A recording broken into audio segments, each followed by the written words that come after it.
జార్ఖండ్ ముఖ్యమంత్రిగా హేమంత్ సోరెన్ ప్రమాణ స్వీకారం చేశారు. జార్ఖండ్ గవర్నర్ సంతోష్ కుమార్ గాంగ్వార్ హేమంత్ తో ప్రమాణ స్వీకారం చేయించారు. 2000 నవంబర్ 15న బీహార్ నుంచి జార్ఖండ్ రాష్ట్రం ఏర్పడిన తర్వాత 14వ ముఖ్యమంత్రిగా హేమంత్ బాధ్యతలు స్వీకరించారు. సీఎం పదవిని సోరెన్ చేపట్టడం ఇది 4వసారి.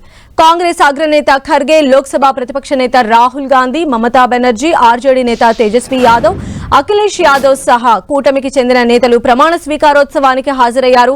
Karnataka deputy CM D K Shivakumar, Telangana deputy CM Bhatti Vikramarka కూడా ఈ కార్యక్రమంలో పాల్గొన్నారు. ఇటీవల జరిగిన అసెంబ్లీ ఎన్నికల్లో 81 స్థానాలకు గాను 56 స్థానాలను జేఎంఎం కూటమి గెలుచుకుంది. వరుసగా రెండోసారి అధికారాన్ని సొంతం చేసుకుంది. బీజేపీ సారథ్యంలోని ఎన్డీఏ 24 స్థానాలు కైవసం చేసుకుంది.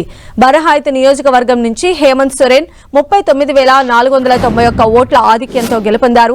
43 స్థానాల్లో పోటీ చేసిన జేఎంఎం పార్టీ చరిత్రలోనే అత్యధికంగా 34 సీట్లు గెలుచుకుంది. కూటమి భాగస్వాములైన కాంగ్రెస్ 16, ఆర్జేడీ 4, సిపిఐఎంఎల్ 2 సీట్లు గెలుచుకున్నాయి. కొత్త ప్రభుత్వంలో ఆర్జేడీకి మంత్రి పదవి దక్కే అవకాశం ఉంది. హేమంత్ సోరెన్ కేబినెట్ లో ఆయన భార్య కల్పన సోరెన్ కు కూడా చోటు దక్కే అవకాశాలు కనిపిస్తున్నాయి.